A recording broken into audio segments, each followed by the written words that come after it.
Ok. Du coup, je faisais quoi? Parce qu'il y avait la générique et après je disais. Non, parce que c'était plus. Il y avait plus le et puis il y avait pas le et oui, donc c'était juste. C'est quoi? C'est juste pas. Bonjour à tous. Yo, salut à tous! Oh non. Ah non, on a plus. Je sais plus. On a pu. Ah, ok. Bonsoir. Et bienvenue dans un nouvel épisode de Back of the Net. Et oui, Dadou et Loulou sont de retour. Ah, c'est exceptionnel. Comment ça va, Loulou? Ben ça va très bien. J'ai grave perdu les réflexes. Putain, mais moi aussi. J'ai regardé et je pensais, de base, je pensais qu'on avait fait moins d'épisodes que ce qu'on avait fait en fait. Parce qu'on est allé jusqu'à octobre. On avait tourné un Oui. épisode. En fait, on a tourné un épisode de la Toussaint Oui. qui est peut-être pas sorti en fait. Ah bon? Je sais pas. Je sais. En fait, on voulait. J'avoue que la saison 2. Ouais, la saison 2 Trop de jours. Ouais. Pas vu trop le jour. Il y avait un lancée ouais. de l'euro. Ouais, il y avait un changement de DA. Il y avait de la motivation. Ouais. Mais en fait, c'est impossible de faire le rythme qu'on a fait l'année dernière. Sur une saison complète où on faisait des hors-séries, des trucs toutes les semaines. La DA ouais. de la deuxième, ouais. bien mieux. Bah écoute, en fait, on apprend et écoute, tes talents dans la com, etc. On a su se renouveler, mais pas assez pour pouvoir vous proposer du contenu chaque semaine comme l'année dernière. Mais ça nous manque quand même cet exercice. C'est vrai. Parce que je pense, à titre personnel, qu'on met en avant. Enfin non, mais pas à titre personnel. Enfin, je pense que on a réussi à la fin, on était assez rodés dans les réflexes de cet exercice de faire un podcast. Oui. Et c'est un truc qu'on voulait refaire. Surtout que même on avait commencé à faire la vidéo et live aussi. On avait bien kiffé faire ça. Et là, on était au début de comment maîtriser ce nouvel art qui s'offrait à nous. Et puis il y a eu l'été, quoi. Il y a eu l'été. La rentrée était hardcore. Enfin, il fallait direct se mettre au travail. Et donc, de toute façon, les passions prennent dose. Mais, donc, fin d'une saison qui était, en plus, ça tombe bien, parce qu'on était là pour Bosn, sur la saison la plus folle pour tout le monde. La meilleure pour, voilà. Elle était quand même incroyable la saison passée. Oui, cette année, là où ça aurait été plus intéressant, ça aurait été de suivre cette Ligue des Champions. Ouais. Mais, point de vue suivi. Ça, par contre. Ah oui. Mais en termes, voilà. Parce que la semaine et tout, c'est plus simple la semaine en fait. Bah ouais, écoute, un soir, tu prends le temps de regarder, alors que le week-end, quand tu veux. De toute façon, quand tu veux te mater un Bournemouth, voilà.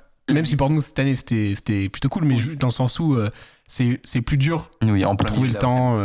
Mais on a quand même suivi du point de vue de nos clubs, etc. Ouais. Donc on va pas trop rentrer dans cette saison passée de Premier League parce qu'il y avait pas grand chose à part, voilà, il y a quand même quelques belles histoires et quelques chapitres qui se terminent dans le football anglais. On va parler de tout ça peut-être dans deuxième partie d'épisode. Beaucoup d'actu en ce moment, surtout là, fin juin. Transfert, mercato, il y a eu le here we go et de retour absolument partout. Ah oui, il est partout. Mais il y a eu parce qu'en fait, pour expliquer, donc il y a cette fameuse Coupe du Monde des clubs dont on va parler. Et surtout, on a eu le droit à une, comment on pourrait dire ça, une semi marché des transferts, un semi marché des transferts en fait. Un truc du style en fait, que les clubs qui sont qualifiés pour la Coupe du Monde des clubs peuvent participer à ces transferts et peuvent acheter des joueurs. Et donc c'est très particulier parce qu'en fait il y a des clubs limite, on en reviendra en deuxième partie, limite ils ont déjà fait leur mercato. Notamment un. Et on verra pour les autres parce que les autres c'est pas encore commencé en fait, le mercato n'a pas ouvert. Ouais, c'est ça, c'est que du coup tout le monde a un peu commencé, tout le monde a un peu avancé ses pions et il y a certains clubs de Première Ligue, enfin tout le monde, non justement, il y a certains clubs de Première Ligue qui n'ont pas du tout démarré. Et c'est assez inquiétant. T'as ces clubs-là justement, on va rentrer directement dans le sujet de cette Coupe du Monde des clubs. Que je ne suis personnel, pas du tout. Alors, je suis un petit peu parce que, sportif à la limite, écoute, le soir, si t'as rien à faire, il n'y a plus de football. Et c'est tu gratuit. Mets un petit match, c'est gratuit. Pas de placement de produit gratuit à Bosn. Pas de placement de produit gratuit parce que ici, les views sont stratosphériques. Il y a moins de personnes qui regardent DAZN que... Bah écoute, sur DAZN de toute façon il y a personne au point où ça doit être gratuit, mais moi j'aime, donc dans l'idée, le concept, moi j'aime plutôt bien l'idée d'avoir cette espèce de voilà, le Coupe du Monde, tous les 4 ans, où t'as les meilleurs de partout qui jouent, qui s'affrontent. Juste la façon dont ça a été réalisé, en tout cas cette édition, est un peu suspect. En fait, le divin chauve, il s'est fait un kiff en mais il y a trop de mèmes qui sortent de partout, que ce soit les Américains de speed à tout bout de champ. Non mais ça, à la limite, c'est pas grave. Mais déjà que ce soit aux États-Unis, il y a une raison pour laquelle les saisons aux États-Unis s'arrêtent tôt. Oui. C'est parce qu'il fait trop chaud. Oui. Ils jouent dans des stades de NFL. Et il le joue à 14h. Il le joue à 14h. Il fait 50 degrés sur le terrain. Le stade est vide parce que c'est des chiffres des stades de NFL. Donc déjà, rien que pour des matchs de foot de là-bas, il n'y a pas le même... J'avais entendu que... Les ricains, ils se déplacent pas à 14h à 16h, ils vont pas en stade à 14h, c'est plus le week-end et le soir quoi. Et puis en plus vu que t'as tous les supporters européens peuvent pas aller jusque là-bas pour aller dans un stade où...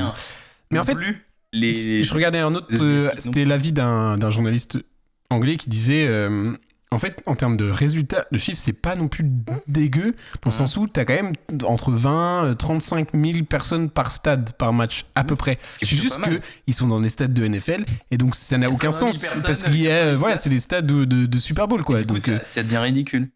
Ça devient ridicule, et c'est normal que du coup, dans les matchs où il y a, même où c'est pas des grands clubs, c'est des grands clubs, mais dans le sens où c'est des plus petits... c'est pas des clubs... plus niches, si tu veux. Les États-Unis, c'est pas non plus un pays de soccer. Bah non. C'est pas un pays de c'était la tentative de... Tu la mets au Mexique, peut-être. Ouais. Peut-être qu'il y a du monde à tous les matchs, tu vois. Ouais, parce qu'ils apprécieraient peu importe... Voilà. Mais est-ce qu'ils ont des stades de 80 000 personnes au Mexique? Oui. Peut-être pas tous. Mais t'as ce truc aussi de... t'as tous ces clubs de tout le monde, mais... Ouais. Comment dire, il y a quand même plus de fans de Premier League au Mexique qu'il y a de fans de football mexicain en Angleterre ou en France, dans le sens où les chiffres, ça va pas marcher parce que ça hype personne de voir un Chelsea, Pachuca, ou enfin, voilà. Ça, c'est le truc extra sportif un peu, public. Et puis après, t'as l'autre truc de, tu sais, quand il y avait les joueurs de la Juve là avec Donald Trump. Oui. T'as trop de trucs où il y a trop de trucs extra sportifs qui font que ce soit les conditions, les moments de gêne, de malaise, et puis même les introductions un par un de chaque joueur. Tu dois en faire 22. C'est bizarre. Ça prend 30 minutes. T'as aussi tout le truc autour du cash prize et tout, qui est délirant. Et du coup, ça a un seul objectif, c'est faire jouer les équipes européennes, qui ramènent leur c'est ça. Mais sauf que ça dérègle complètement tous les autres marchés, les petits championnats et tout. Que ce soit en Australie, ça va tout dérégler en fait, même en Afrique et tout. L'Espérance de Tunis et tout. Ça va tout dérégler en fait. Auckland et tout, ils vont être surriches par rapport. Mais peut-être que du coup c'est une première édition. Voilà. Donc c'est sûr que les clubs, là par exemple Chelsea, tu vois. Ce que je te disais tout à l'heure, le transfert de Liam Delap, c'était 35 millions de livres. C'est ça. Et Chelsea, la Stade s'est remboursée en 3 matchs à la Coupe du Monde Club. Donc ça va être ce qui va peut-être pousser les clubs à leur avenir. Ça ne peut pas durer. Dans 4 ans, une Coupe du Monde des clubs ne peut pas valoir $1 milliard.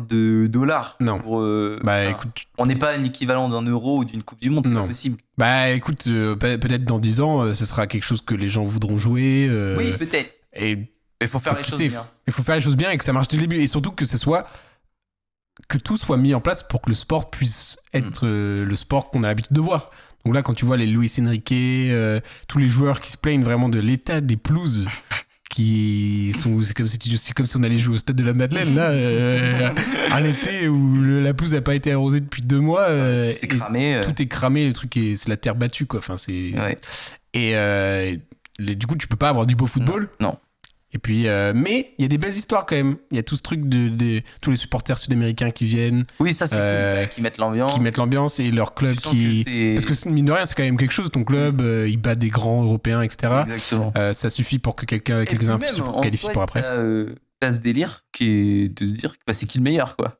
Ouais. C'est tout con, mais pour les Sud-Américains, même si nous, Européens, on a l'impression d'être un peu hors de ce délire, tu vois, parce qu'on a peu de doutes quant au fait que le Paris Saint-Germain est meilleur que Boca Juniors, tu vois. Mais pour les Sud-Américains, ils ont envie de nous montrer que ils n'ont rien à envier à notre football. Ce que je peux comprendre, tu vois. Et du coup, c'est ça qui crée de la hype chez eux. Tout à fait. Et ce qui fait qu'on en a moins chez nous aussi. C'est que. Mine de rien, c'est. qu'en Afrique, ça va être super suivi. En Asie, probablement aussi beaucoup. Et donc, ça va marcher, tu vois. Mais on n'est peut-être pas le public au final, tu vois. C'est possible. C'est une bonne remarque parce que mine de rien, on pense aussi Coupe du Monde de 2026 aux États-Unis. Il y a tout ce truc qu'on essaie de créer un engouement. Et mine de rien, ces confrontations, elles n'existent pas. Non. Ça n'existera pas. Mais je veux dire, dans le sens où là, les matchs là, qu'on a Afrique, Amérique du Sud face aux équipes européennes, c'est des trucs qu'on ne voit jamais. Non. Et donc, c'est quand même. Ce que je disais tout à l'heure, c'est. Tout le monde a un regard sur le football européen. Et on a quand même moins un regard sur le reste. Parce que nous, même si on en entend parler. Même si on entend parler, tu suis, t'entends les cracks de certains. Tu vois Chelsea claquer des centaines de millions sur des Brésiliens. Mais sur le tout, t'as quand même plus un regard. Enfin, ces clubs-là, ces fans-là, ces supporters, c'est quand même un truc de fou de se dire. Bien sûr. Tu joues à Real Madrid. Tu vois, par exemple, en France, tu vois un Gignac, ça fait 10 ans là qu'il est au Tigresse. Il est de Monterrey, là, au Mexique. Qui kiffe et tout, c'est trop bien. Tu regardes des documentaires et tout, tu vois la ferveur et tout. Tu te dis, oui, c'est trop bien. Mais en termes de football pur, c'est malheureusement un peu moins bon et du coup, ça a moins d'intérêt. Donc, ça nous permet de se demander qu'est-ce qui doit être fait pour que ça soit une meilleure compétition. Il y a bien sûr tous ces trucs d'infrastructure, pelouse. On va pas rentrer là-dedans, mais la localisation, en vrai, c'est tout con. Tu penses que c'est ça la clé ? Ça joue aussi parce que on a jamais vécu. Est-ce qu'on a vécu. Alors attends, vraie question. Est-ce qu'on a vécu une Coupe du Monde ? Est-ce qu'on a vécu une Coupe du Monde qui était de l'autre côté du globe, genre ? Alors parce nous, qu'en 2002 en Corée. Nous, non. Mais on n'a jamais vécu ça. Coupe du Monde, il y a déjà eu. Sud, c'était aux horaires normales. Enfin, genre, c'était 21h ou 22h les matchs. Oui. Enfin, il y avait un décalage. Ouais. Alors qu'en 2002, ça devait être sûrement en décalage horaire, ça devait être la nuit, peut-être les matchs ou peut-être le matin. Mais sinon, on n'a jamais. Attends, qu'est-ce qu'on raconte ? Brésil. Il y avait Brésil 2014, ça se jouait, il y avait des matchs à 1h du matin. Il y avait des matchs à 1h du matin ? Ouais, il me semble. Les matchs de groupe. Ça m'a pas marqué. Je me rappelle Angleterre-Uruguay. Je m'étais réveillé. Enfin, mes parents m'ont dit, vas-y, non, en vrai. Tu regarderas la rediff. Je suis levé en scred, j'ai regardé. Voilà, ça, c'est les meilleurs moments. Tu kiffes ? Non. C'était une catastrophe. C'était. L'Angleterre sortait pas les poules en 2014. Ah oui, c'est pour ça. Bref. Nous, on est sortis, on s'est fait éliminer par l'Allemagne. Ouais, mais du coup, oui. T'as ce truc d'horaire. Faut essayer de convenir à tout le monde. En fait, faut essayer de convenir à tout le monde. Faut revenir à ce que tu disais tout à l'heure, faut identifier le public. Si le public c'est européen, faut faire ce qu'ils font là. Parce que t'as des matchs à 21h. T'as des matchs à 2h du matin aussi, donc je sais pas quelle heure il doit être là-bas, mais même je pense que tu auras des matchs à 16h et à 20h. Les matchs qui doivent être intéressants pour telle région géographique à telle heure, tu vois, ça paraîtrait. Ouais, mais quand tu regardes, il y a des matchs chez eux qui sont joués l'après-midi en plein cagnard. Ouais, et ça n'a aucun sens. Sauf pour Thomas Müller. Tu vois, par exemple, on a décalé une Coupe du Monde en hiver pour la jouer au Qatar. Tu vois ? Oui, c'est vrai. En fait, donc ça va jouer déjà. La localisation va jouer sur qui tu priorises les horaires de diffusion et du coup qui est ton audimat, qui sont les mecs qui vont visionner. Audimat, je sais pas si c'est le bon terme. J'aime bien ce mot. Mais en fait, l'objectif c'est que ce soit FIFAisé quoi. Tous les continents, enfin toutes les confédérations. Ça c'est génial. Par contre, ça c'est vraiment trop bien. Le fait qu'il y ait l'espèce de ultime des clubs et tout, c'est bien. Ça fait très business quand même, ça fait très pour la thune. En fait, la vraie question, c'est est-ce qu'on en a besoin ? Une nouvelle fois, ça dépend dans quelle position tu te mets. Je pense que en proportionnalité de tous les fans de foot sur la Terre, oui, on en a besoin. Tu vois, pour savoir, qui des clubs européens ou des clubs genre sud-américains, nord-américains sont les meilleurs. Ça, en vrai, si, on en a besoin. Enfin, on en a besoin à un certain niveau. Là, peut-être que ils ont poussé le curseur un peu trop loin, peut-être. mais on avait peut-être aussi besoin d'un peu plus que la dernière qu'on avait ou les autres qu'on avait eu avant. Donc dans l'idée, il faudrait trouver un espèce de juste milieu. Ouais, sur papier c'est cool, mais et aussi il y a ce truc de est-ce que ça va tuer les joueurs, est-ce que les joueurs là sont pénalisés ou est-ce que c'est bien parce que ça donne des matchs plus compétitifs de préparation de saison. Ouais. Je sais pas. Il faudrait faire quoi alors? Il faudrait la mettre avant la saison? Parce que, en fait, l'année dernière, on avait fait tout un truc sur les yeux trop de matchs. Ouais. Et ça se dit de plus en plus, et les joueurs le disent aussi. Ouais. Est-ce que. Et puis là, c'est que c'est encore les mêmes joueurs qui vont faire plus de matchs, quoi. Ouais. C'est les mecs du Real, c'est les mecs de Paris, c'est ces mecs-là qui vont faire plus de 60 matchs, 70 matchs dans une saison. Donc, tu peux pas prendre ceux du deuxième chapeau européen, genre tu peux pas prendre par exemple Betis ou des clubs comme ça pour y aller, c'est pas possible. Parce que ce serait ridicule. Enfin, genre comme du foutage de gueule. Mais il faudrait, parce que si tu mets ton équipe B quand t'es Paris, bah tu vas te faire taper sur les doigts parce que il faut les supporters ils ont pas payé pour aller voir. Ils ont pas payé parce qu'il y a personne. Les places ils étaient à 20 €. J'ai vu 5 € aussi. Ouais, c'est ça. Bah là il y a des places à 5. Là je peux aller voir un petit Real Madrid pour 5 €. En vrai c'est. Ouais, en fait je pense que c'est juste une catastrophe dans l'orga. Et puis ça date. C'est trop t'as raison. Ouais. Ouais. Le projet, t'as l'impression qu'il est sorti de terre il y a même pas 6 mois, genre.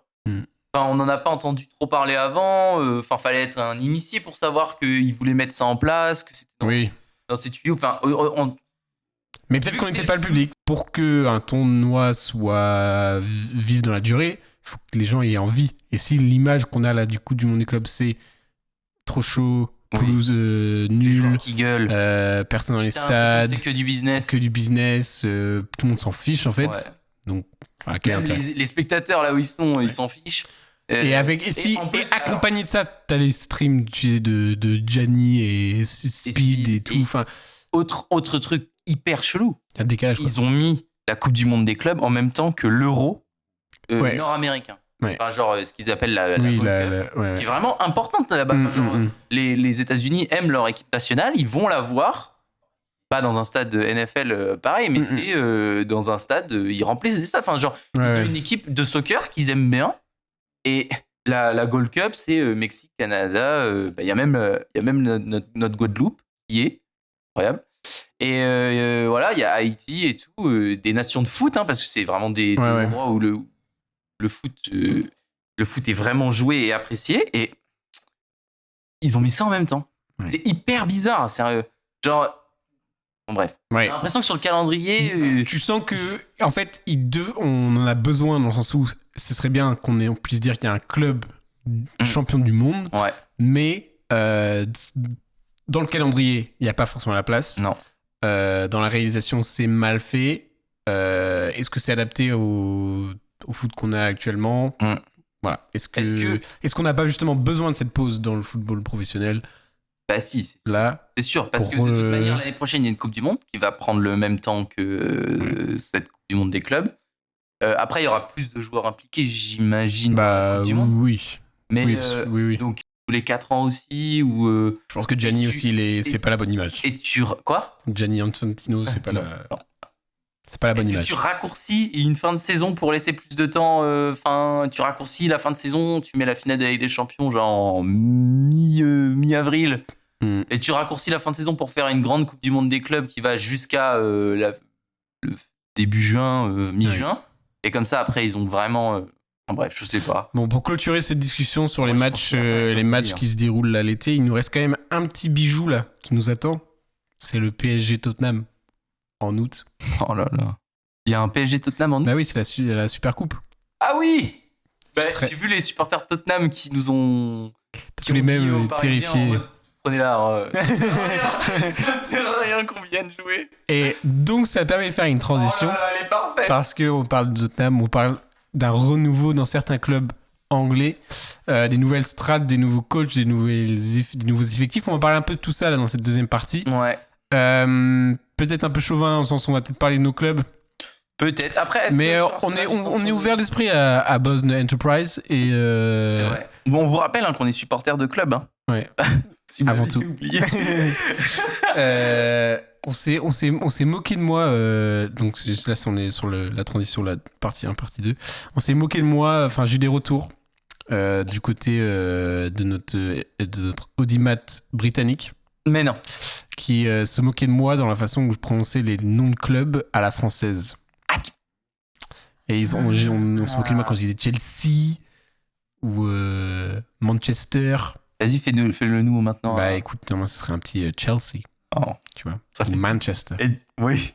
Donc là. Liverpool. On t'a pris la tête. Liverpool. Ouais, on m'a dit, écoute. C'est trop bizarre. Mais c'est comme le mec là sur Canal. Tu sais, qu'ils envoient. Le journaliste qu'ils envoient sur le terrain là, à l'extérieur des clubs. Ouais. Et lui, tu sais, dès qu'il doit prononcer un nom de joueur. Oui. Ou un club, il le prononce à l'anglaise. On est ici à Watford. Tu dis, je sais pas, est-ce que. On a compris. On a compris. Regarder un peu. Et non, j'aime bien, j'adore les reportages. Oui. Mais t'as toujours ce truc un peu de. Bah écoute, c'est juste flex quoi. Il est probablement. Ouais, c'est ça. Et il a un. Et c'est tout à son honneur. Mais bien sûr. Mais voilà. Donc j'écoute les rageux. Si vous voulez d'ailleurs. On parle d'un club en particulier, appelez-nous. Ou, bah écoutez, on peut. Un message, si vous êtes content de vous reavoir nos voix dans vos oreilles, n'hésitez pas et puis on pourra continuer. Et si vous avez un topic, voilà, un souci, on peut bien sûr régler vos histoires de couple et on va se transformer en radio. Vos histoires d'amour avec Luis Enrique, bien sûr, on peut gérer ça. Vous êtes tombé amoureux, on comprend. On comprend tout à fait. On comprend tout à fait. Donc, Première Ligue, on est le 26 juin 2025. Le mercato n'est pas encore ouvert pour tout le monde, mais il y a des trucs qu'ils ont pu se clôturer avant, etc. Machin. Des grosses histoires. Peut-être la plus grosse arrivée du mercato pour le moment en Première Ligue, c'est le départ de Wirtz vers Liverpool. Ouais. Je sais pas si on est sur je sais pas si on est le plus gros on est sur 125. Est-ce que c'est le plus gros de l'histoire de Liverpool? J'ai pas souvenir de plus grand qu'ils aient fait, parce que McAllister selon moi c'était 70 ou 80. C'était Van Dijk le plus grand avant, non? Ah bon, de Southampton? Autant? Non, pas autant. 80. Ouais, peut-être 80 mais pas autant. Je pense que sauf si on a oublié un nom. Ça se trouve c'est dramatique. Darwin. Darwin, il était assez cher quand même, mais non, c'était pas Darwin. Oui, mais non. Je sais même pas s'ils ont fait plus de 100. Ça se trouve. Bah écoute, Florian Wirtz. Et tout le monde du côté de la Bundesliga s'est mis d'accord pour dire que c'était dommage. C'était le directeur de Dortmund qui disait même, en vrai, quitte à ce qu'il y ait au Bayern, j'aurais préféré qu'on ait un talent allemand en Allemagne. Ça se comprend. C'est là où ils sont en avance, les Allemands. Voilà, c'est ça. Ils sont trop forts. Ils arrivent quand même à nous sortir, à être pertinents et à être perspicaces surtout. Et avoir un regard sur la compétition. Parce que les Anglais ont aussi. Oui. Et ils arrivent à mais c'est beaucoup plus individualiste quand même. Le business. Genre, on fait tous du business ensemble, mais on se règle sur le terrain quand même. Oui, bah il y a de ça, mais ça, je pense, c'est plus du point de vue des fans, tu vois. Ouais. Mais dans le sens des directeurs, c'est que la thune. Oui, non, mais bien sûr. Il y a rien de, il y a pas un regard. Bien sûr, bah on peut. Pour preuve. Ce qui s'était passé à City. Oui, City, Chelsea. Voilà, quand ils étaient devant les tribunes. Tous les clubs qui se poucavent. Oui, voilà. Non, mais pour preuve. Enfin bref, donc Liverpool nous a fait un mercato grotesque. Tout à fait. Ils ont ajouté aussi à ça Jérémy Frimpong. Ouais. Donc ils ont fait leur mercato dans l'équipe de Xabi Alonso. Il n'est plus là-bas non plus d'ailleurs. Il n'est plus là-bas. Et on l'a appris aujourd'hui. Ouais. Je crois que c'est officiel aujourd'hui ou c'est oui, mais ça officiel demain. Alors ça fait un petit moment qu'ils en parlent. Voilà, Milos Kerkez de Bournemouth. Voilà, qui a fait une bête de saison. Ouais. Qui va prendre la place. Toute la défense de Bournemouth. Après, qui va prendre la place de TAA. Bah parce qu'il y a Frimpong aussi qui peut jouer. Ah non, mais c'est Frimpong c'est à droite. C'est à droite et Kerkez c'est à gauche. Centre gauche. Ouais, je crois. Des super joueurs mine de rien. Et je pense que ça ne peut que renforcer. C'est en vrai, personnellement. C'est des super recrutements. Honnêtement, limite, je pourrais dire j'échange contre Trent, tu vois. Wirtz, là-dedans. Ouais. Tu penses qu'il va le mettre comment? Après, il va le mettre en faux neuf ou il va le mettre il va changer son position? Alors, est-ce qu'on va voir Darwin sur un terrain de football l'année prochaine? J'ai peu de chances de le voir. Mais imagine. Donc ça fait Luis Diaz, Wirtz, Salah quoi. Ouais. Avec au milieu de terrain Szoboszlai, McAllister. Ouais, ça fait peur. Ça fait peur. Après, à voir comment Wirtz arrive à se... Parce qu'il y a toujours quand même le gros décalage Bundesliga Première Ligue. Siri, calme-toi. Gros décalage Bundesliga Première Ligue. Oui. Mais... C'est Florian Wirtz. Il est encore tout jeune. Voilà. Et je pense qu'il va avoir un temps d'adaptation. Mais il va être comme à la maison. Et puis il va apprendre de la théorie de l'évolution de Nunez, quoi. il va donner toutes les infos pour marquer les meilleurs buts. Oui. Et lui, avec son vrai pied, il sera capable de mettre les buts à 1 mètre, ceux qui sont là juste devant, là. Non, le renard. T'as Darwin Nunez en remplaçant ou Cody Gakpo, t'en gardes un des deux, puis l'autre, je garde Gakpo. Tu gardes Gakpo. Ouais, un peu plus flexible. Ouais. Tu peux le mettre à gauche. Ouais. Est-ce qu'il manquerait pas du banc dans cette équipe? Écoute, ils ont l'air d'avoir pas mal d'options. Au final, il y avait des histoires de blessés quand même cette année, il me semble. Ouais, Elliott. Elliott qui est en train de faire des masterclass là en U21 là. Et non, c'est plutôt stylé. Après, est-ce qu'il n'y a pas un truc, ce que les gens disaient, c'était est-ce que Frimpong c'est pas trop du remplacement de Arnold, dans le sens où les deux ne savent absolument pas défendre un V1. Je sais pas. Écoute, Frimpong c'est le joueur qui a été le plus dribblé, il me semble. Ah ouais. Et Arnold aussi cette saison. Eh ben écoute, on prend le même et on recommence. Premier degré, t'as envie de voir Salah jouer avec Wirtz. Et puis j'ai un peu peur. Luis Diaz, ils vont atomiser la première ligue l'année prochaine. Il va y avoir des buts. Et ça va être. C'est sa 2e année. Ouais. Il sort, il est déjà champion. Ouais, c'est clair. Est-ce que tu veux qu'on parle de. Tu veux qu'on parle de qui en vrai? Bah écoute, qui a un parcours assez intéressant. Bah en fait, pour le moment, vu qu'on est un peu avant Mercato. Ouais, on est. Notre objectif, c'est quand même de se dire qu'est-ce qu'un club peut faire. Okay, donc qu'est-ce qu'ils peuvent envisager. Donc ceux qui ont quand même été assez actifs, Chelsea, on peut parler un peu de Chelsea si tu veux. Oui, on peut parler de Chelsea. Allez, faisons notre petit point de Chelsea comme chaque année. Dis-moi qui est arrivé. Nous avons 4 arrivées marquantes. Parce qu'il y a toujours des affaires de retour de prêt. Avec... oui. Nous avons donc l'arrivée de Liam Delap. Ouais, de Ipswich. Oui. Marqué 12 buts cette saison. Oui, un 9. Est-ce que Nicolas Jackson va avoir les terrains de foot en 2025-26? En tout cas, en vrai, ce serait beaucoup trop. Oui, beaucoup trop. Mais il est en train de se tirer une balle dans le pied. Parce que là, c'est le joueur qui a pris le plus de cartons jaunes. Peut-être je m'avance en disant en première ligue cette saison. En tout cas, l'attaquant qui a pris le plus de jaunes. Il a quand même pris 3-4 rouges dans la saison. Des trucs vraiment débiles. Là, pareil, il reprend un rouge dans une période où son dossier n'est pas si sûr pour la suite. Il ne cède pas. Moi, j'aime beaucoup Nicolas Jackson. Je l'ai toujours dit. Il manque, bien sûr, les buts. Il se crée moins d'occasions qu'il avait pu se créer les saisons passées. Mais, je sais pas. Il y a un truc... il grandira. Peut-être un jour, il attrapera une espèce de... Il y a quand même un petit manque d'efficacité dans la portée de balle, etc. Mais c'est un joueur qui court, qui est dans les bons endroits, au bon moment. Tu vois, c'est pas le pire. Genre sur la malédiction qu'on a du numéro 9 à Chelsea depuis Diego Costa. C'est pas le pire que vous ayez eu. C'est pas le pire. La compétition dans laquelle on va jouer cette année ne va pas être une compétition où tu peux jouer l'équipe C et être sûr de gagner tes matchs. Et remporter la compétition. Entre parenthèses. Mais mine de rien, si je devais faire peut-être un petit point sur la saison passée de Chelsea, c'était quand même... il y avait des périodes où c'était vachement bien. Tout le monde a surhypé Chelsea. Palmer a eu des gros moments de flottement.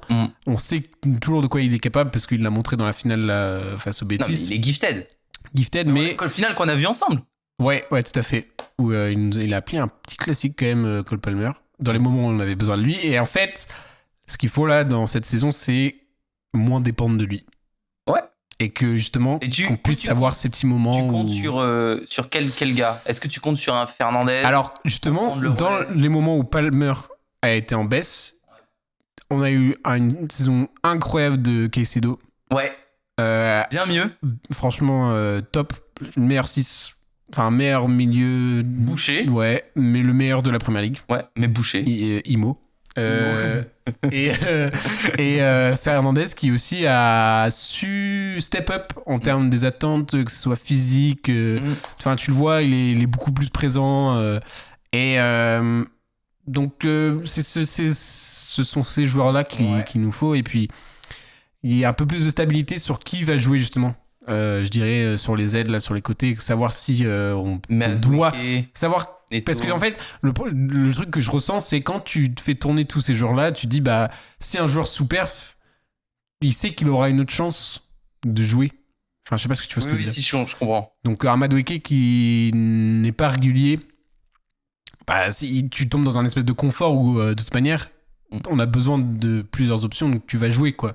Alors que là, je vois qu'on est sur plusieurs dossiers encore à nouveau sur des options d'attaque et tout, ça me fait un peu peur encore. Parce qu'on l'a pas dit. Ouais. Mais t'as André Santos qui vient de Strasbourg. De Strasbourg, ouais. Qui est l'antichambre de Chelsea. Ça va être un super joueur aussi au milieu de terrain. Et je pense qu'il va être dans un rôle de remplaçant. Ouais. Au début, en tout cas. Si ça se trouve, on est sur un crack. On va découvrir, voilà. On est sur un crack, mais ouais. Parce qu'on a aussi Roméo Lavia, mais il y a tellement de joueurs. Pareil, en fait, il y a tellement de talent dans cette équipe. C'est ça en fait. On en vient toujours au même truc à Chelsea, c'est... Un vainqueur de Premier League, c'est quelqu'un qui, chaque semaine, c'est limite la même chose. Ouais, et ça marche. C'est ça. Sauf que là, cette année, vous allez devoir jouer aussi la Ligue des Champions. Ouais. Et est-ce que... pareil, en défense, là, vous avez 46 joueurs... Alors, il y en a tellement qui reviennent, je veux plus voir aucun... donc déjà, tous les joueurs qui sont partis en prêt, là, je ne revenais pas. Fofana, c'est bon. Badiachil, c'est bon. Touzin, j'aime bien. Ouais. Il faut quelqu'un avec Touzin. Colwill, ouais. Bon, mais du coup, il faut plus. Parce que pour une saison, tu vois. Il faut au moins 4.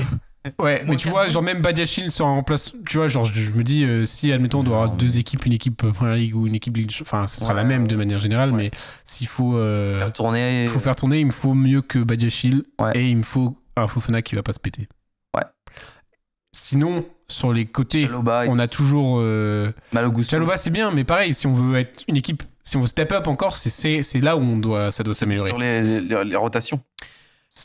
Je sais pas si Maresca a tant de poids dans les décisions qui sont prises là, mais... Comment il va, Todd ? Bah écoute, Todd, on l'entend on entend moins et tant mieux. On entend plus l'autre actionnaire majoritaire, j'ai oublié son nom, mais qui fait aussi partie du Blue Lake groupe machin. Ah, Blue Lake. Mais ouais, Chelsea qui... En fait, au final... un peu les mêmes problèmes que Guardiola ne veut pas avoir à City, c'est-à-dire réduire l'effectif. Guardiola a dit fin de saison dernière, je veux pas gérer tous ces joueurs qui jouent pas. Je trouve ça, genre lui, c'était l'aspect moral plutôt, je dirais, de devoir dire t'as des joueurs sur City. Ouais, c'était la transition là. Magnifique. Écoute, t'es en train de l'expliciter, je pense que l'audimat avait compris. Que c'était la transition. J'avais l'impression que l'audimat ils sont partis là. Ils ont voulu, après la Coupe du Monde des clubs, c'est bon. On a arrêté de parler de speed et c'est bon. Ouais. Mais City qui... Voilà, Guardiola qui... Une des plus mauvaises saisons qu'on n'a jamais vues. Ouais, c'est clair. Des grands noms qui faisaient partie de ces 5 années là. Ouais. Qui sont partis. On fait défaut et se casse. Et Guardiola a fait défaut aussi. Ouais. Jamais j'aurais cru voir ça. Ouais. Mais peut-être que le truc qu'on a raté cette année à ne pas faire buzz, c'est ça. Voir et essayer de comprendre ce qui se passait dans ce City mental. J'ai jamais vu ça. Une équipe qui s'effondre limite du jour au lendemain comme ça. Hop, il n'y a plus rien. Et alors qu'ils avaient renforcé l'effectif, ils étaient repartis pour faire un tour, quoi. Ils ont essayé aussi de renforcer l'effectif cet hiver. En fait, t'as l'impression que ils ont fait... Il y a plusieurs choses. Des pansements, quoi. Ils sont mal recrutés. Enfin, ils ont recruté pas aussi bien que d'habitude. Il y a plus de joueurs dans la proportion de ceux qu'ils achètent qui n'étaient pas au niveau de ce que Guardiola attend. Ensuite, t'as l'impression que Guardiola, il est arrivé au bout du truc, quand même. Enfin, à ce moment-là, il était arrivé au bout du truc et t'as l'impression que les joueurs ont tout lâché. Vraiment, ils ont lâché complet. Les cadres étaient pas là. De ce que l'on a pu en lire dans la presse et tout, les cadres étaient partis, quoi. Genre, et il y en avait qui n'étaient pas contents aussi, tu vois. On peut penser à Grealish. Genre, Grealish, il a disparu. C'est justement, je pense, c'est surtout par rapport à ça qu'il parlait Guardiola, dans le sens où il veut plus gérer ses. Ouais. Il veut avoir ses joueurs qui vont jouer et pas avoir 10 personnes sur le banc. Moi, j'ai trouvé que c'était dur, ouais, symptomatique de ce qui se passait. Genre, le mec, il est passé d'un vraiment bon joueur de première ligue, même si on a beaucoup de choses à dire sur Grealish, l'énergumène que c'est, mais vrai bon joueur de première ligue à rien. Enfin, je pense que les dernières décisions, enfin les dernières décisions un peu publiques qu'a pu faire Guardiola, c'était donc il disait je veux plus gérer ça, et aussi il a dit cette année je choisis mon capitaine. Parce que c'est clairement ça, tu sais ce que tu disais, c'est qu'il manquait une personne qui va porter le. C'est clair. Et du coup, il me semble qu'il a dit que ce serait. Ah, alors ça par contre, j'ai pas. Il semble qu'il a dit que ce serait. Attends, il a dit que c'était qui ? C'est un attaquant. C'est un attaquant ? Ce serait. Silva ? Ouais, il a dit que ce serait Bernardo Silva, le capitaine, la saison prochaine. Voilà. Et après, du coup, il y a quand même pas mal de joueurs qui sont venus cet hiver, qui sont venus l'été dernier et qui sont venus. Et qui n'ont pas nécessairement pu faire leur marque. C'est pas grave. Si l'écran s'éteint ? Ouais. Normalement, c'est bon. Tu veux que je regarde ? Vas-y.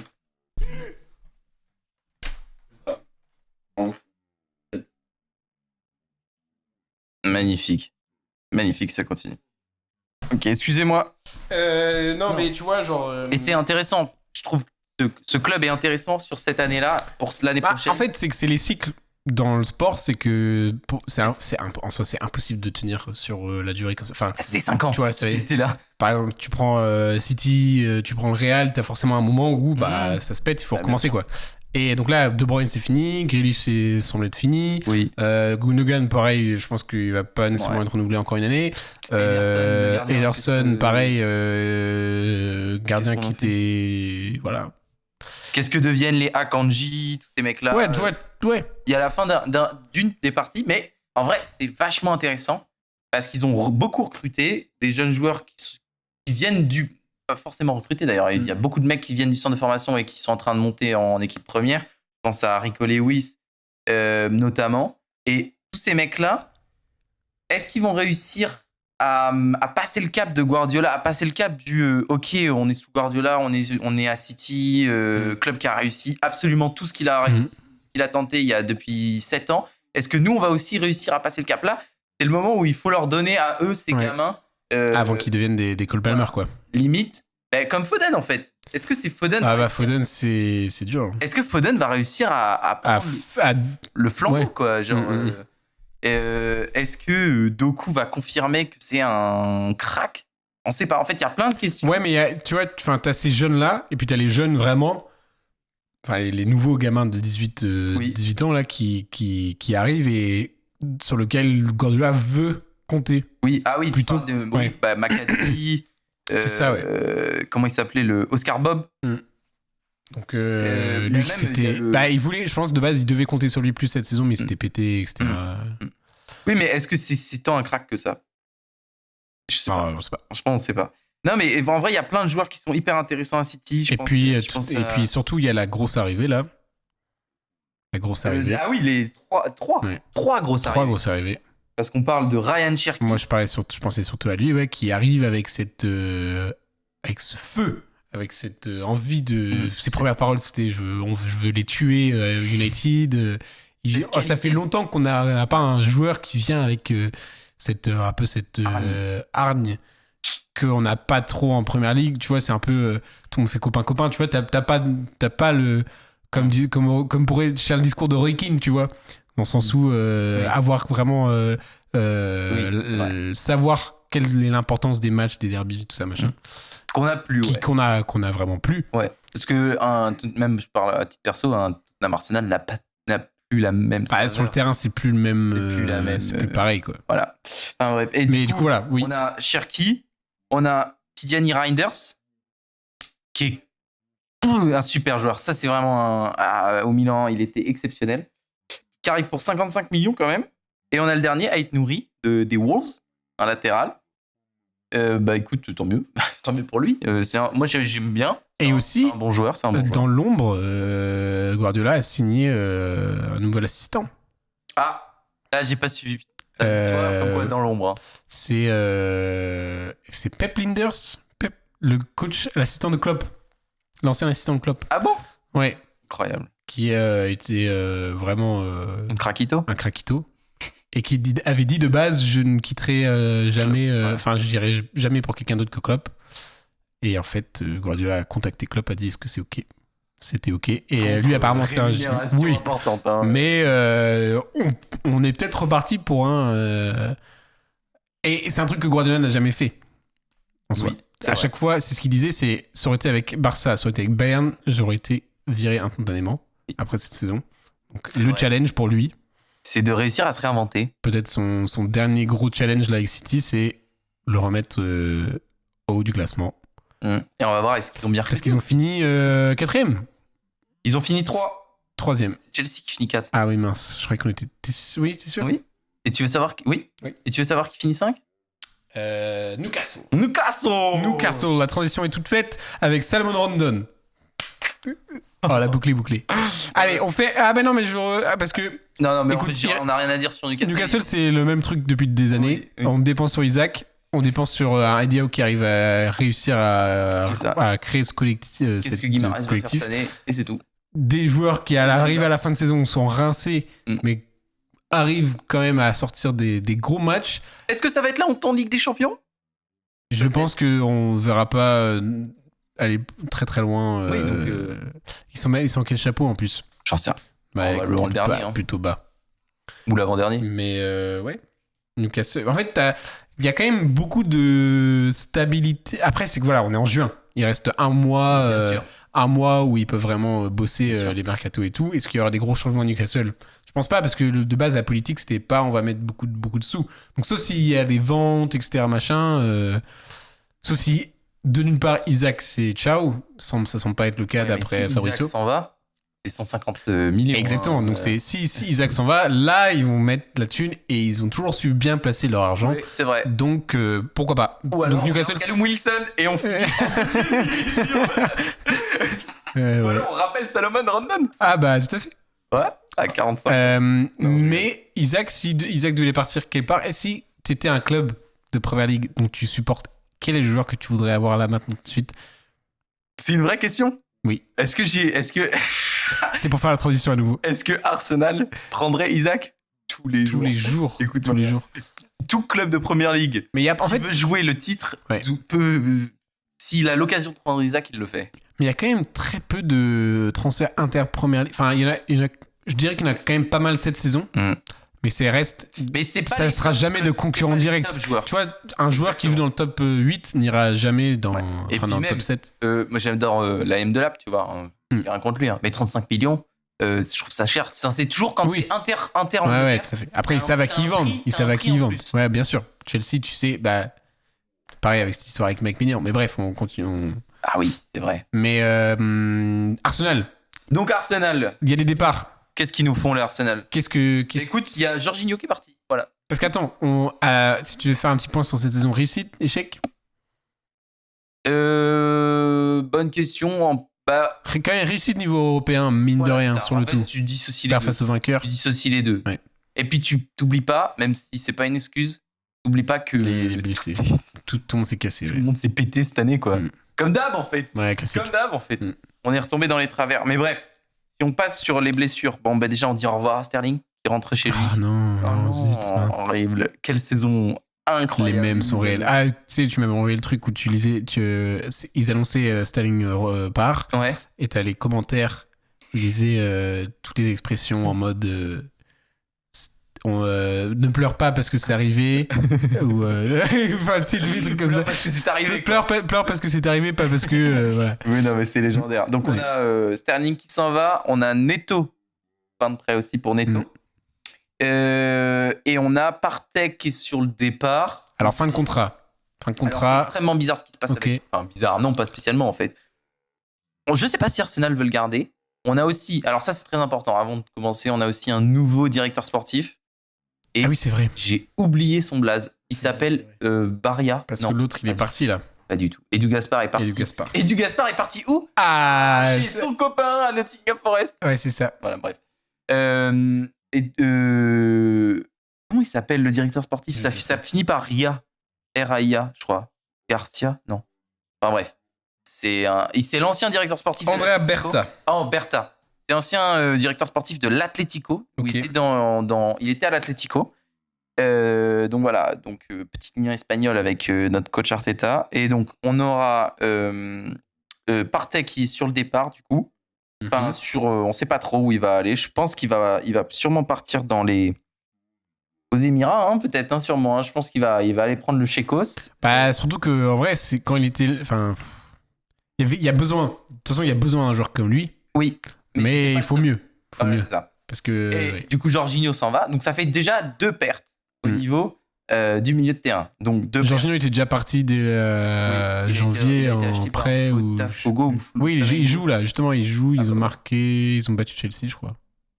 Ou ils ont marqué Flamengo du coup, c'est peut-être. Et bref. Il est parti là-bas au Brésil, il est rentré au pays. Ah mais non, il s'est fait naturaliser. Ben bref. Nous avons une recrue pour l'instant officielle, quasi officielle. Ouais. Norgard de Brentford. Ouais. Donc un milieu de terrain assez rustre. Assez rustre. Je sais pas si. Franchement, j'ai pas de souvenir de Norgard. Enfin, si, j'en ai, mais. Oui, mais j'ai pas de souvenir comme quoi Thomas Frank le faisait jouer comme un milieu de terrain 5 étoiles de gestion technique, 5 étoiles de créativité et tout. Non, c'est pas. Je crois pas que ce soit le but, mais en l'idée, on le prend pas pour qu'il soit titulaire, c'est un remplaçant. Donc il remplace en fait il remplace Jorginho un peu.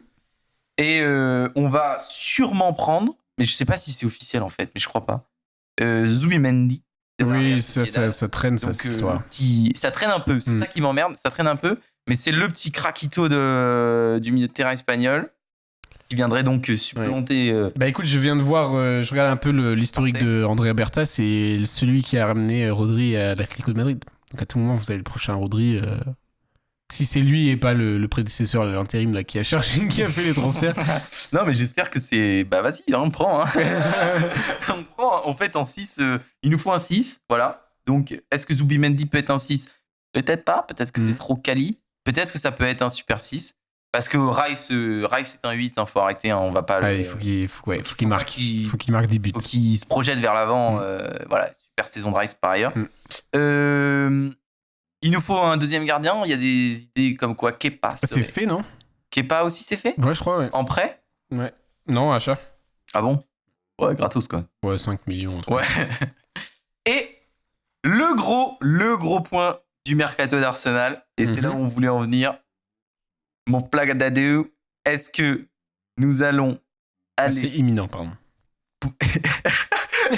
Il reprend la terminologie les mots de Fabrizio. C'est imminent.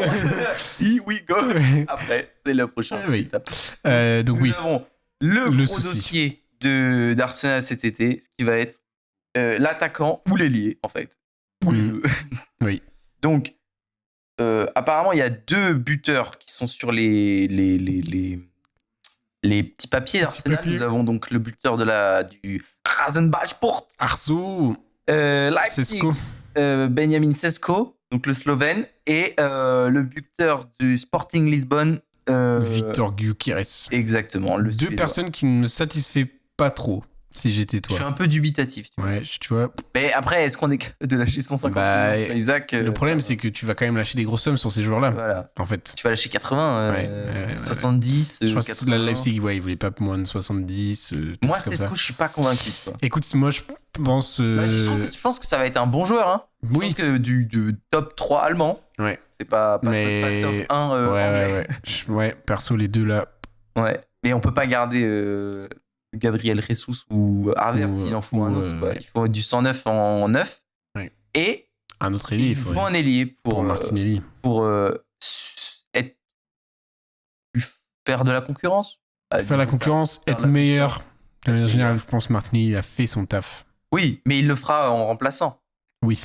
Mais en fait, c'est que c'est un peu limité. Comment tu te renouvelles en fait? Parce que les choses se passent tout le temps de la même manière à chaque fois qu'on regarde Arsenal. C'est Martinelli sort à la 65e, Trossard rentre. Il y a rien sauf s'il y a un truc magique de Rice ou machin. Tu vois, De toute manière, c'est la même chanson. Gabriel Jesus s'est blessé depuis 6 ans. Voilà, c'est ça. Donc à un moment, faut sortir les Tunas. Exactement. Donc, Tunas qu'on a sorti pour Rice l'année dernière. Ouais. Il y a 2 ans maintenant. Ah oui, il y a 2 ans maintenant. Qui c'est qu'on a payé cher alors l'année dernière? Vous avez payé cher? Je crois pas. On a payé cher l'année dernière.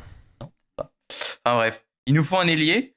Donc il y avait Rodrigo qui est sorti dans la presse au début. Je pense que c'était un tour de passe-passe pour renégocier son contrat. Il y a moyen, ouais. avec le Real. Avec le Real. Mais si Rodrigo veut venir, je l'accueille avec un tapis rouge. Comme il n'en a jamais trop dans l'ombre en vrai au Real Madrid. Ouais, mais viens chez nous, hein. Franchement, hein. Tu seras. Mais imagine une attaque Rodrigo. Mais tu vois, pourquoi Arsenal n'était pas sur le dossier Wirtz, tu vois?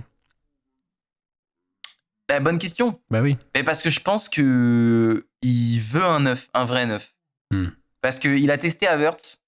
Et pas fan. Qui a le même parcours que Florian Wirtz. Ouais. Il vient de Leverkusen aussi. Et au final, il est content de Havertz, mais il pense pas que ce soit le neuf qui peut t'amener au titre. Genre, oui. Au titre c'est bon, on sait que c'est pas le neuf. Voilà, c'est ça. Donc il nous faut un vrai neuf. On n'a pas de neuf. Il n'y a pas trop de neuf sur le marché à part ces deux-là. C'est tout le temps le poste où. Voilà. Est-ce qu'on va chercher Isaac? Franchement, c'est une vraie question. Imagine par contre. Ça, ce serait le truc en fait. Ce serait juste incroyable. Le blockbuster de l'été. Serait, Arsenal va chercher Isaac. Arsenal va chercher Rodrigo. Bon, bah, Rodrigo oublie, je pense. Non. Rodrigo oublie. En plus, il joue surtout à droite, non, Rodrigo? Ah bon? Il joue plus plein dans le milieu. Il y a Vinicius et Mbappé à gauche. Hein. Je pense qu'il veut jouer à gauche, je crois. Ok.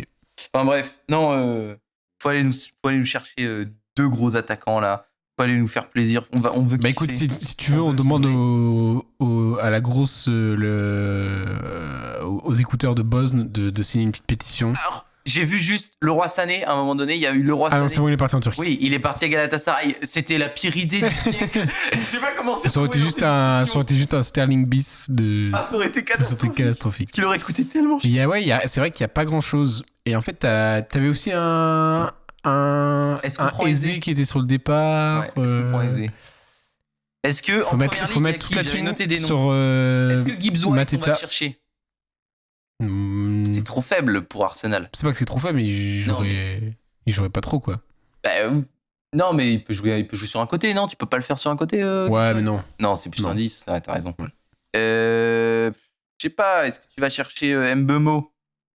Déjà cherché par United quoi. Oui, mais bon. Oui, mais après, est-ce que tu veux jouer avec de la thune face à United quoi? Oui, mais enfin, est-ce que tu lui dis, écoute, t'as le projet de United, donc tu sais pas où tu seras. Ouais, mais après, tu vas payer une somme astronomique si un. Ouais, c'est vrai, t'as raison. Écoute, c'est ça le truc. En fait, il n'y a pas de 36 000. Après, voilà, c'est que nous, faut être dans le. Si t'es directeur sportif, faut aller chercher les cracks. Mais en fait, le truc, c'est que là, en fait, le truc, c'est que là, si tu veux des cracks. Et à gauche, et en plus. C'est pas les cracks qu'il faut, il faut des valeurs sûres, là. Ouais. Non, mais c'est pas forcément des cracks, c'est des. Parce que la deuxième saison d'affilée, deuxième. Ouais. Il y en a marre. Oui. Il y en a marre. Après, une bonne saison d'Europe qui est encourageante pour la suite. Oui. Surtout perdre face aux gagnants. Mais tous les clubs anglais ont perdu face aux gagnants. Ouais. Et l'année prochaine, qui c'est qui va remettre ça dans le droit chemin? Il a froid, même alors qu'il fait 45 degrés aux États-Unis. Non, impossible. Tremble de froid. Impossible en vrai. Et ouais, non, mais tu continues de chercher, il y a personne. C'est Alexander Isak. Parce que j'ai vu que Watkins aussi était et peut-être c'est United aussi qui veut aller le chercher. Quoi? Mitigé ça la saison. Moi j'ai pas envie d'aller chercher Watkins là. Alors qu'il y a un petit Rashford qui traîne aussi. Bah non. Ouais non mais c'est vrai que là je pense que là tu pourrais en vrai. Tu prends un Haaland. C'est le même truc de quand tu vas chercher chez les concurrents ils vont jamais te laisser. Tu vois typiquement Newcastle c'est un concurrent direct. Oui. Ah non, mais si on veut aller chercher Isaac... C'est 150 millions. Ouais. C'est honteusement cher. Et donc, il faut trouver ailleurs. Et est-ce que Victor... Est-ce que tu vas chercher Erling Haaland? Non, jamais. Jamais. Non, mais c'est vrai que si je devais choisir entre Victor Gyökeres et Šeško. Entre Gyökeres et Šeško, je pense que je prends Gyökeres. Ah ouais? Ouais. Ok. Parce que j'ai l'impression que Šeško, c'est pas vraiment un neuf. Enfin, si c'est un neuf, mais genre, il est juste grand et il est technique, mais justement, en fait, il est pas grand en mode. Gyökeres, il veut partir. Je pense que Gyökeres. Mais il veut aller haut, il disait Real, il disait. C'est un pari. Et ça se trouve, il va être exceptionnel. Et ça va être une somme le énorme. Plus grand joueur suédois de l'histoire. Bah, tu vois, Zlatan, prenons Zlatan. Non, mais en vrai, s'il y a. J'en sais rien. Je pense que déjà, on est passé pareil, faut pas que de Gvaras, Krelia. On est passé à côté de Gvaras cet hiver. On n'aurait jamais dû passer à côté de Gvaras. Ah, ça aurait été monstrueux. Mais en fait, faut. Et puis, si vous prenez Gyökeres, il faut que ce soit dès l'ouverture du truc. Pas que ça traîne, qu'il arrive. Parce que le jeu changerait drastiquement avec un 9. Ah oui. Notre jeu? Ouais. Ouais, mais je pense que c'est l'aboutissement du jeu d'Arteta. Jouer avec un vrai 9. Il va pas bouger, hein. Il va pas faire. Il va rester en pointe. Non, mais oui, bien sûr. Mais les réflexes des joueurs. Ouais, non, mais bien sûr, ça va des automatismes. Peut-être qu'il y aura des centres. J'aime bien les centres. Parfois, de temps en temps, c'est sympa. Ça permet de différencier. Marquer des buts de la tête comme Declan Rice. Le GOAT. Bon, bah écoute. Est-ce qu'on n'aurait pas fait le tour de ce. En tout cas, des trucs qui me tenaient à cœur. Ouais. Et des trucs qui tenaient à cœur, je pense, à notre audimat. Pas vous mentir, on a plein d'autres choses à dire. Il y a plein. En fait, il y a tellement de trucs à dire. Mais à la fois, on pourrait tourner en rond. Mais j'avoue que même moi, là, je commence à plus trouver mes mots. Ouais. En fait, c'est fatigant comme exercice. Est-ce que ça fait pas plaisir de refaire? Mais ça fait quand même très plaisir. Ce qui fera un tout petit peu moins plaisir, c'est le montage d'après, tu vois. Mais combien de temps depuis le dernier épisode du coup de la Toussaint? Ça fait quasiment je sais pas si selon moi il n'était pas sorti. Je vais aller voir tout de suite. Je crois que si, hein. Je ne sais même pas si j'ai les mots de passe de la chaîne de base. Mais si, mais tu vois sur ah oui non putain. Afficher la chaîne. Alors, voyons voir. Changer de compte.